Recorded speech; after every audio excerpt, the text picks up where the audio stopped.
Peace up. Peace. What's up, everybody? Gonna wait for some people to come into the room. Then we're going to get started.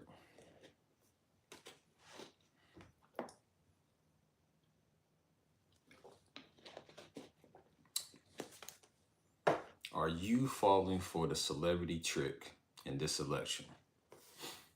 That's going to be the topic of tonight's live.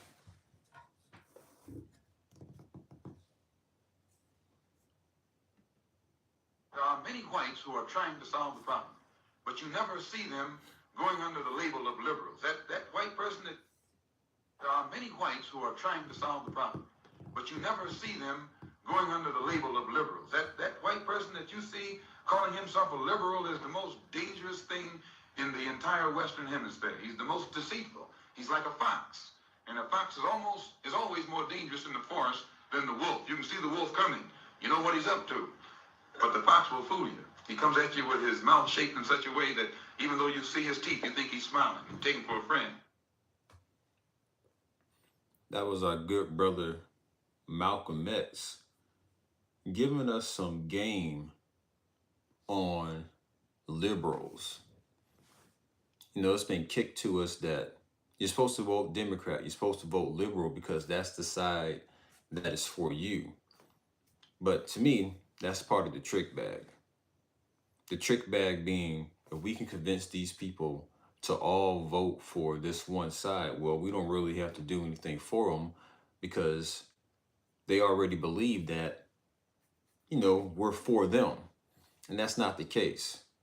I would rather have an enemy that's going to be up front with me, let me know up front he doesn't like me, rather than have one that's going to play in your face and pretend that they're for you. And that's what we're getting a lot in this election. Especially when it comes to Kamala supporters. You know, it's been pushed on them and on us as a whole that, well, you're supposed to support Kamala. She's going to be the one that's going to give you what you need. She's looking out for your community. But there's too many inconsistencies in her story about her past, who she identifies with, for that to be the truth. And I can tell that they're getting desperate just from the amount of celebrities that they're bringing out and which celebrities that they're bringing out. Did y'all see Cardi B stumping for Kamala Harris?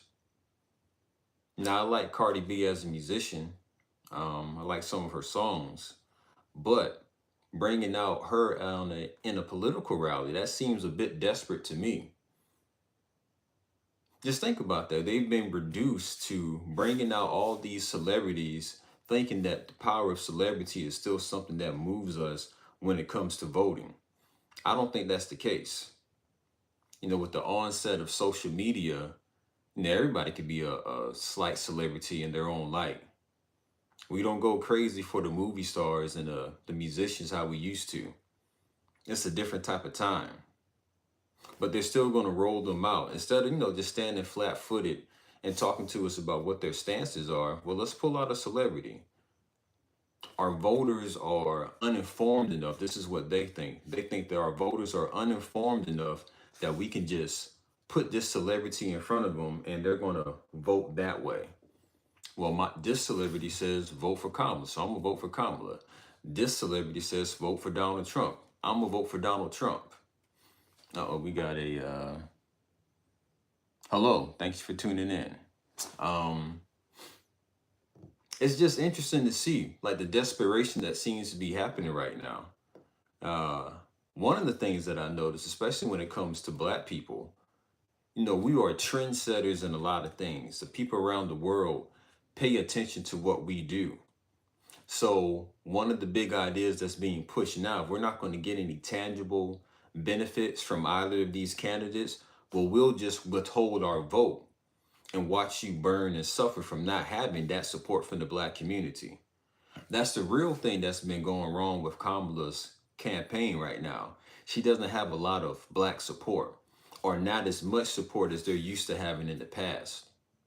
And because of that, because we've been so vocal about, well, give us something for our vote and then we'll vote for you. But because so many people are like, well, no, you don't have a program that's just for us, then I'm not voting for you. It was a very bad look for her to come out and say, well, no, I'm not going to do anything that just benefits black people. She wouldn't say that about any other group, any other voting bloc, and still expect them to vote for her. So there's been this big push. Let's get out here and let's really pressure these people to get out and vote for Kamala. And it's not working like that. Even on the other side, Trump. Trump isn't really doing a big push towards voting or getting black people to vote for him.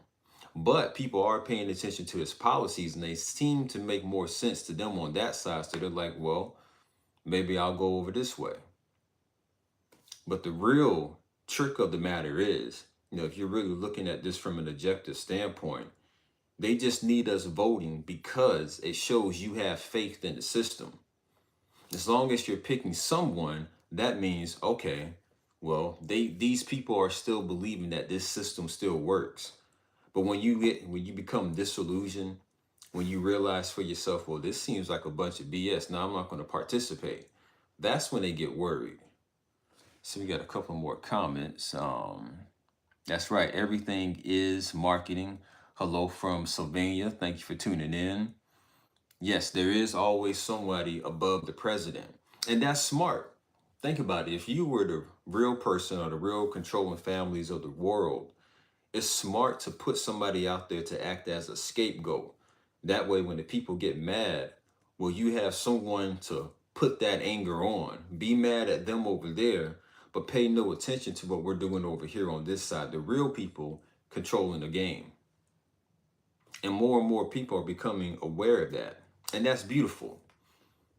I don't know if you ever seen that movie, The Campaign, by Will Ferrell and Zach Galifianakis. It's a hilarious movie. You should watch it and see the similarities between that movie and our current election cycle. It almost seems like, yo, this can't be real.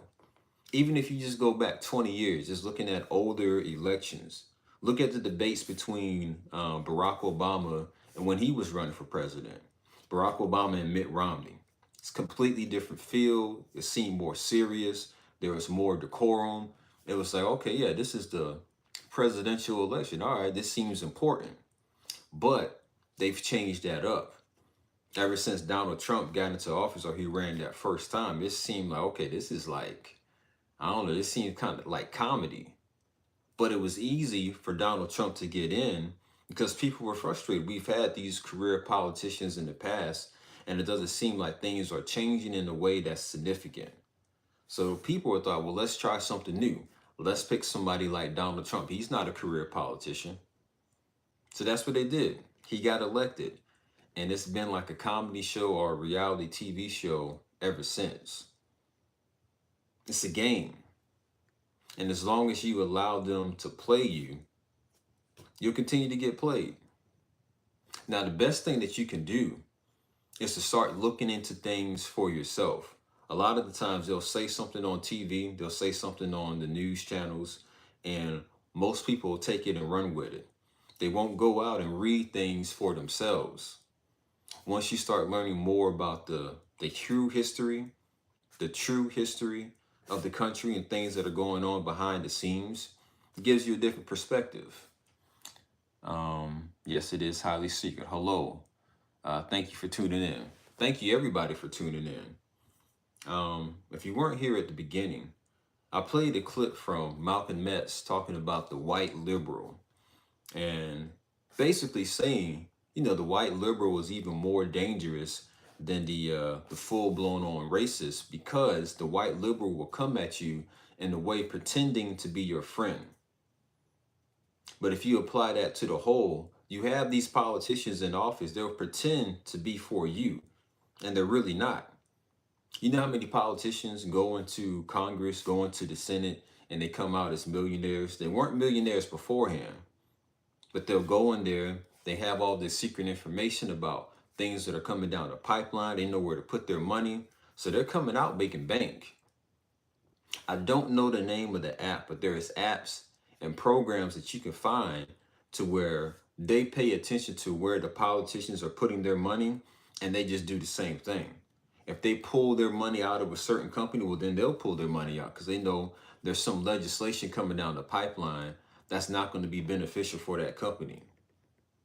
Or if they know, oh, we're about to start bombing some country, we're about to go to war with somebody, well, they're going to buy some stock in one of those war manufacturing companies, like Northrop Grumman, um, who else? Lockheed Martin. Anybody that's involved in the military industrial complex, they make money from war. So of course they want us to stay in a constant state of war. They can ship all that stuff out, get paid money. Because it isn't wealthy people who are sending their children off to fight in these wars. It's people like you and I, people who are worrying about how we're going to pay our bills. So we have to go to a job every day. The poor folks, the everyday man, we're the ones who have to go off and fight in these wars. One of the presidents, I believe it was Eisenhower, before he left office, he made a speech warning about the military industrial complex. Seems to me most Americans didn't pay attention to that. We have a short memory. And that's a problem. If you don't pay attention to things that happened in the past, they can keep playing you with those same tricks. So you have to become a researcher. You have to. There's no other way around it. And something else to keep in mind, the reason why they pull these celebrities into these elections and they put those celebrities in front of you, they want you to have an emotional response to that. When you can take away that emotional control that they have, when you can control your emotions, you don't go too far to the right or to the left. When you can laugh at it, that's when they're in a world of trouble. Because that ability to laugh at what they're doing, to know that it's a game and not let them, send you on these super highs and on these lows, that gives that power back to you. I was listening to a video by Tariq Nasheed. He does a call-in show, and this man called into the show. He's a Kamala supporter, but he was on the line yelling, getting out of breath, super emotional because Tariq Nasheed isn't pushing the message that he thinks ought to be pushed. And it's funny when you listen to it, like you hear how crazy it sounds, and people get crazy on either side, on both sides of this thing. But it seems to be more craziness coming from the Democratic side. I wonder why that is. When Beyonce was at that rally for Kamala in Houston, they showed a video of a woman yelling at a baby. Like she leaned down in the baby's face and was yelling at it to get a response out of the father, who was a Donald Trump supporter. Just a completely unhinged woman yelling at a baby. And it took a black woman who was actually a Kamala supporter. She's like, whoa, whoa, whoa, that's not cool. Like, I understand, like, we're out here, we're protesting against these people, but you can't be yelling at a baby. That's a dangerous thing when you lose all your senses and go down in a child's face and just yell at it. And that's what they want. That's what they want these elections to pull out of us. They want you to have that type of anger and vitriol towards the other side. They make it seem like if you're a Donald Trump supporter, you really feel like, well, if Kamala gets into office, oh, the world's going to end. It's going to just be horrible. And the same is true for the other side. If Donald Trump gets into office, oh man, this is horrible. Things are going to be so bad. You always have a choice. These people can only oppress you because we participate in it. But as soon as the people get to the point where we're fed up, to the point where like, you know what? Nah, I ain't with it. That's when things change. You take away that emotional power that they have over you. It all comes down to you. It only works because you participate in it. You and I, as a whole, we make this thing run. And as soon as we decide, nah, I ain't with it no more. As soon as we decide that, the game changes. So what are you going to do? What are your thoughts? Are you nervous about this election that's taking place on Tuesday? And I can already tell there's going to be some kind of some trickery going on. They're already showing glitches in the system, like people going to vote early and they're pressing the button to get Donald Trump, but it's not letting them choose it. Finally, the thing just pops up for Kamala. Oh, it's going to be all types of craziness. I remember when Donald Trump first got elected, people online on social media, they were afraid. They were scared. Oh no, what's going to happen? Donald Trump is president now. Seriously worried. In the past, if your candidate lost, it was just like, oh, well, he lost. But it got to the point to where they're like, well, if he gets it off, this is going to be the end of the world. It's interesting that they're really pushing that narrative. What are they worried about? Times are changing. I see it just in like the political astuteness of the people. All this marketing and campaigning that they're doing, making it seem like people are so divided. You go out in the streets, it doesn't seem that way.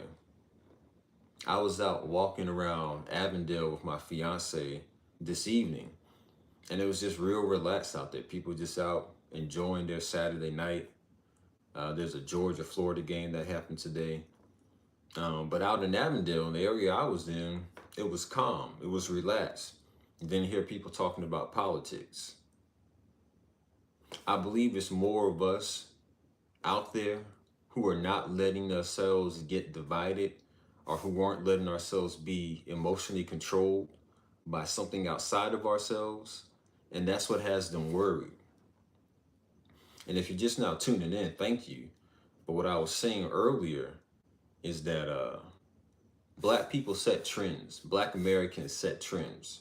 And one of the things that we've been doing is asking for something tangible for our vote. And if we don't get anything tangible for our vote from either side, well, we'll just not participate and we'll see what happens. And if we do that as a whole, if they see more of us doing that, I believe that their fear is, well, more people will be like, well, yeah, why should we vote if we're not going to get anything tangible for it? So that's the thing, politicians will play this game of, well, let's promise the world to these certain groups of people. And then when we can't deliver, we'll just blame it on the other side. You hear that a lot. Like, well, Barack Obama didn't do anything for Black people because he wasn't able to. He didn't have congressional support.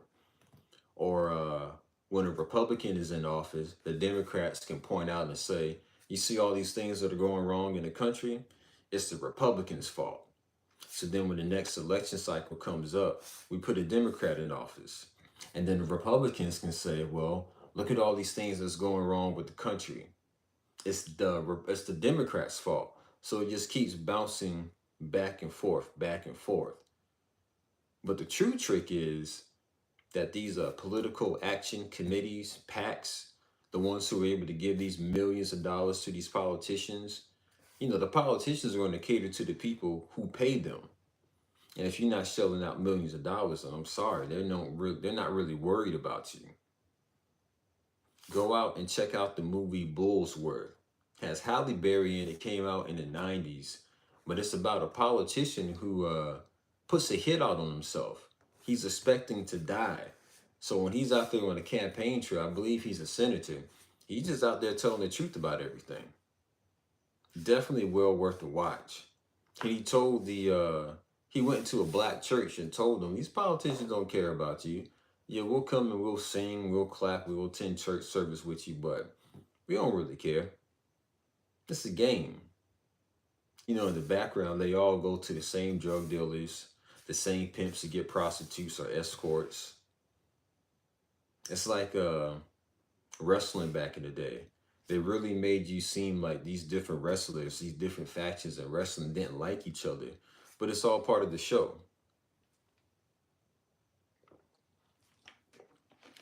So I hope you aren't falling for the trick of the celebrity. Don't let them put a celebrity like Leonardo DiCaprio in front of you and you believe, okay, well, Leo said to vote for him, so I'm going to vote for him. Or don't let them put somebody like Cardi B in front. And that Cardi B thing was just kind of embarrassing. I was like, yo, this is what we've been reduced to, huh?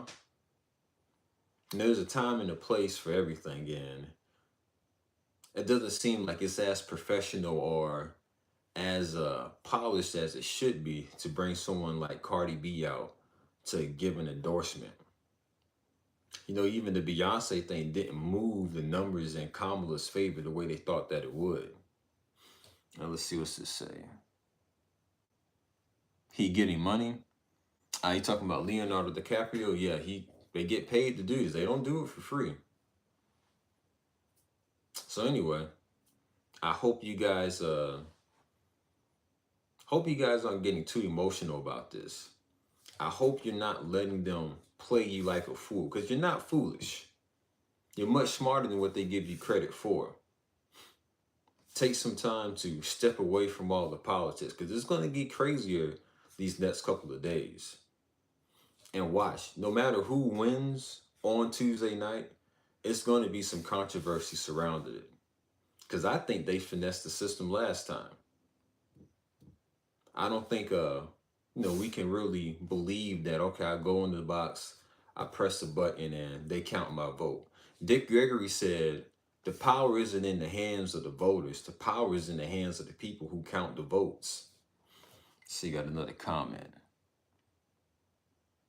This is splitting families. Yes, that is crazy. And that's right, they never cared about your ass. What's the name they call us? Useless eaters. Think about this. You really do have families being torn apart because of this election. Mothers mad at children, fathers mad at children because their political views don't line up. And that's because they've done a good job of making this seem like, well, it's life or death. Either this side wins or it's just going to be completely horrible. They really think that putting Donald Trump into office is going to lead to him turning this into a dictatorship. But the American people really ain't going to go for that. You know how many guns are in America? That's something that we need to think about. Yes, we have a mighty military, but then you got to ask yourself, is this military really going to fire against their own family members, against American citizens? I think one of the only things that stops this from becoming a dictatorship is that it is written into our Constitution that we have the right to bear arms, that we can have so many guns. Like this idea to say, lay down your arms or we're going to come confiscate your guns. Well, come and get it. And that's another reason why they try to do away with masculinity in men.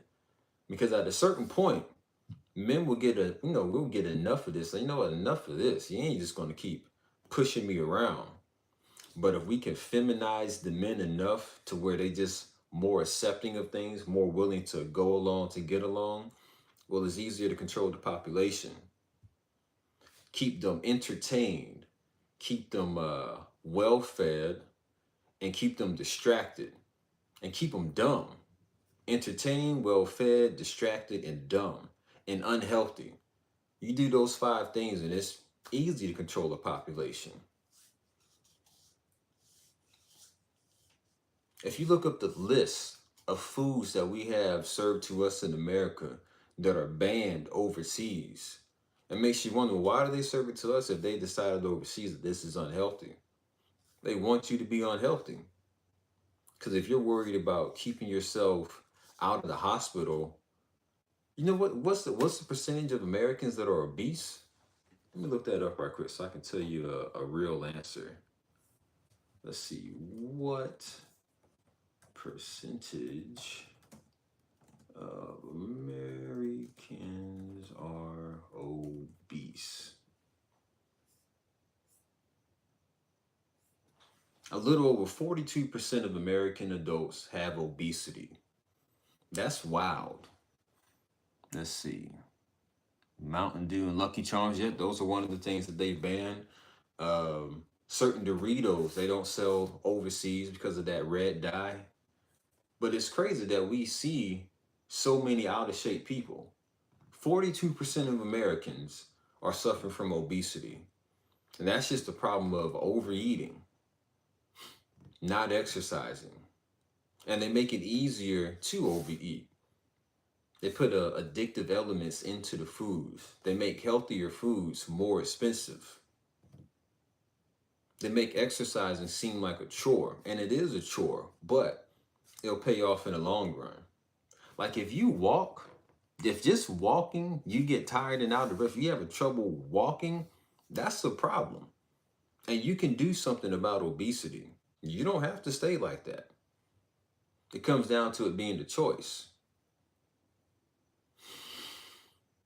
But anyway, everything's going to work out in our best favor. That's one of the things about the universe that we should always keep in mind, that the quote unquote bad guys can't win, because that negative force that just leads to destruction. This is a place of creation and constant newness. It may seem like things are all bad or things are going, on a downward trajectory. But the fact that they've had to resort to what we're seeing in politics today lets you know it isn't working. Here's how I see it.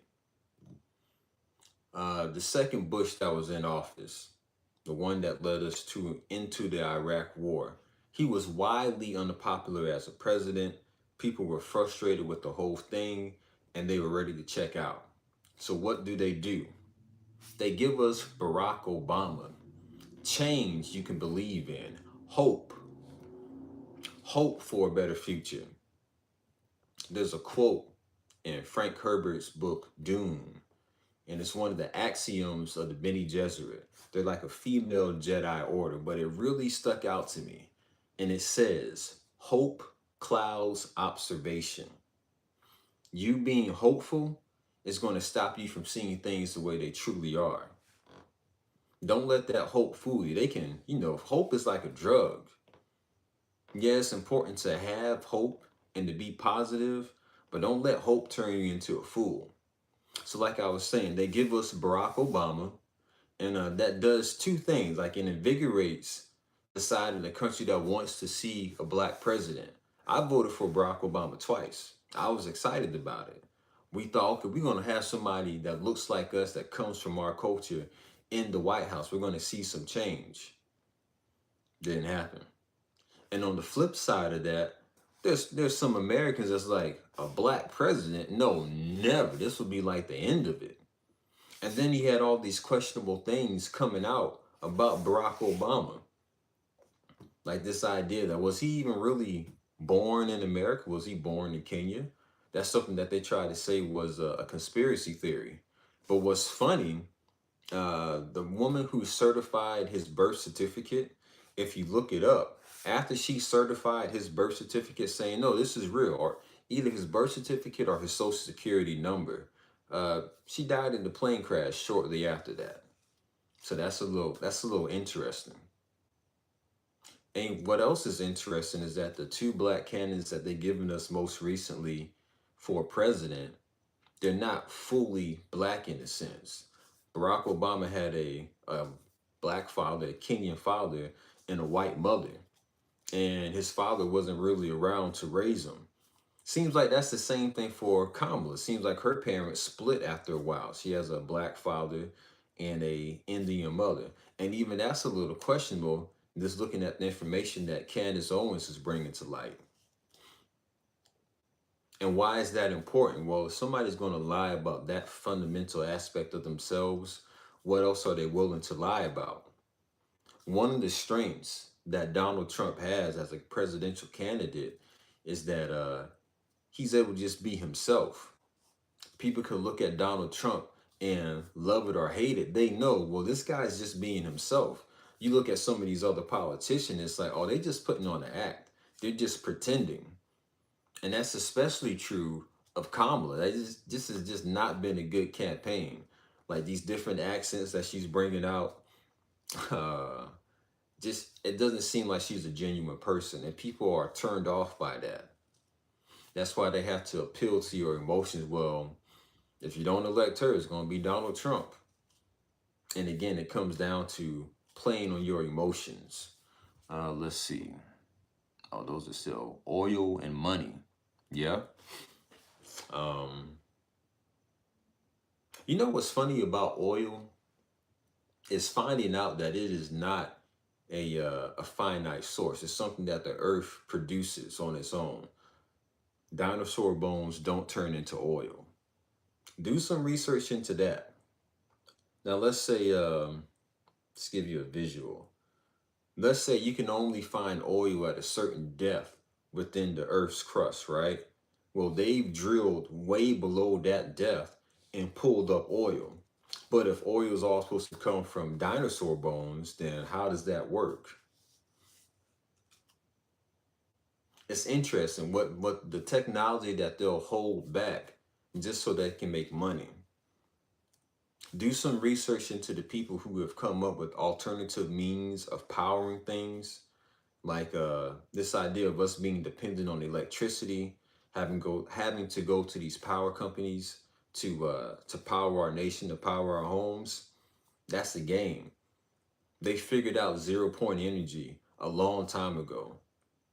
0 point energy is this idea that I can make a machine that produces more energy than what it burns. So you could turn it on and it stays on forever. A perpetual energy machine. Being able to pull energy from the atmosphere around you and powering what you need. We know how to do these things, but that goes back into that system of control. And guess what? The Republican candidate's not talking about it. The Democratic candidate's not talking about it. You know what else they're not talking about? The Federal Reserve. The Federal Reserve is a private company that loans America its money. You and I don't vote for anybody in the Federal Reserve, yet they control the money. As long as you have an outside source controlling your money, well, they're the true rulers of you. We don't control when they raise the interest rates or lower it. We don't control when they put more money into the circulation and pull it out. They decide that all on their own. That's not interesting to you. That don't seem like that's a little funny. Like, why is that? Why don't we have full control of our money? It's a means of control. So it's a game, y'all.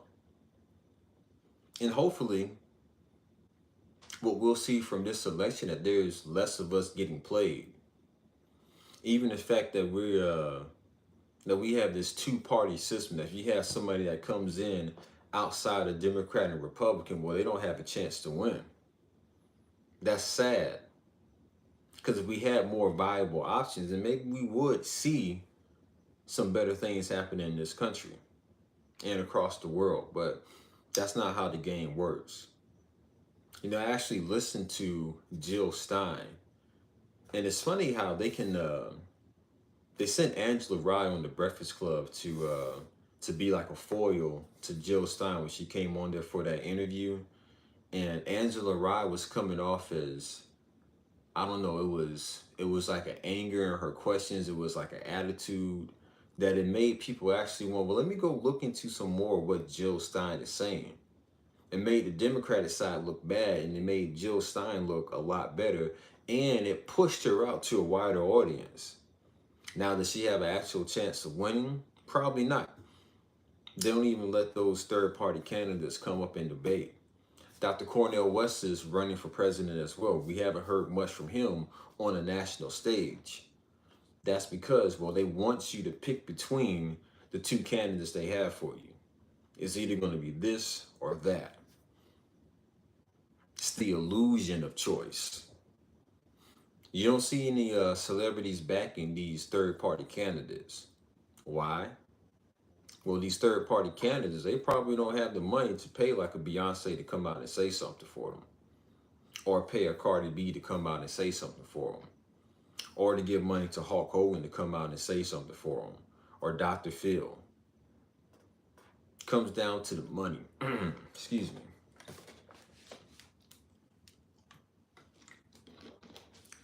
I appreciate y'all tuning in. You know, this is Ron's Library and Ideas. I'm always about, turning y'all on to good books. I don't think I have it in here. But I recently, oh, yes, I do.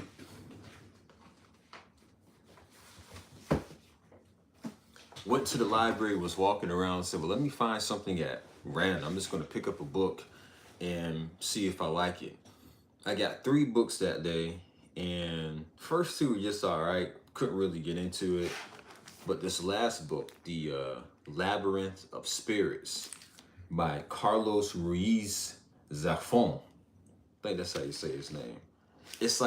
It's a mystery, a thriller, has sort of like a gothic feel to it. And stumbling into a good book, it's like, oh wow, it's like, seeing a movie you never heard of, didn't see any previews for, but it turns out to be one of the best movies you've ever seen. That's how I feel about this book. The Labyrinth, what's called, yeah, The Labyrinth of the Spirits. And it's actually part of a series called The Cemetery for Forgotten Books. And it takes place in Spain uh, during the time where they had a fascist dictatorship in control. So this is like the 40s, the 50s, and the 60s, I believe. Um, it's interesting because it's turning me on to a history of Spain that I didn't know. Spain had a civil war, and that civil war was between communists and fascists, I believe. And this story takes place before that story kicks off, or before that civil war kicks off, and you get to see what happens afterwards.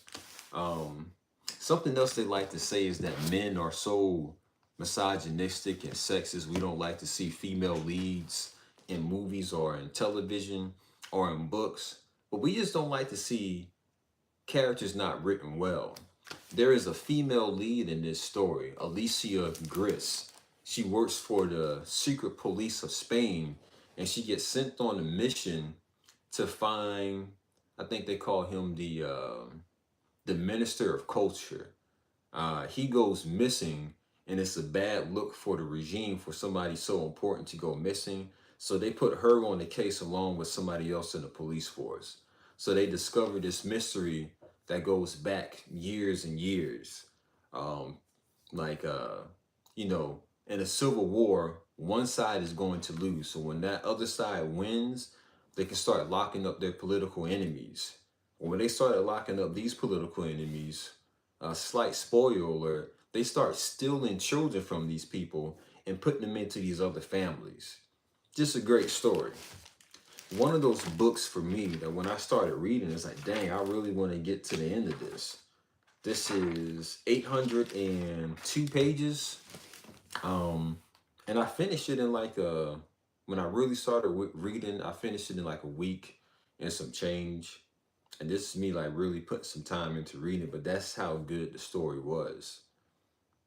So that's something that you can do to take your mind off of this political thing. Go down to your local library, get yourself a library card, and check out a book. And let it be at random. Check out a few books at random and try them out. Read the first chapter. Read the first few chapters. If it doesn't catch your attention, take it back, get something else. But it's I don't know, it's exciting. Like I'll have to go back and read the other few books that's in this series so I can get the full story. Now it's funny when I typed this in on YouTube to see people's thoughts about it after I read it, it was I saw like three reviews by women and they didn't like the story. And I was like, I really enjoyed the story. Um, Now these women, they've read all the books in the series leading up to this one. They said this was their least favorite. I thought this book was really good. If it's the weakest one in the series, I'll see for myself when I go and read it. But I am excited to check that out. So this is The Labyrinth of the Spirits by Carlos Ruiz Zafon. So check that out.